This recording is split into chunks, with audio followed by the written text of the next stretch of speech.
Hi, this is Sue with Ully Designs, and I'm here with a process video for Craft Roulette episode 210. First off, my card is 6 by 8, so it's a fairly large card, and it has a blackboard element. The ovals are in the coffee cup and the saucer. The action element is that the coffee cup on top pops up when you open it up and do an inside-out card. It has the Northern Lights colors in the coffee cup, and also in this coffee cup has a little bit of the green. I think I've covered all the parameters.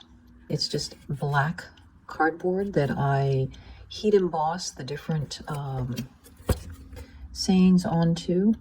And then I cut out strips of this wood embossed paper and then took distress ink and just inked right over it to pull out the grain. The coffee cup is a die from Karen Burniston. This stamp is from, I believe it's Cracker Box Stamps.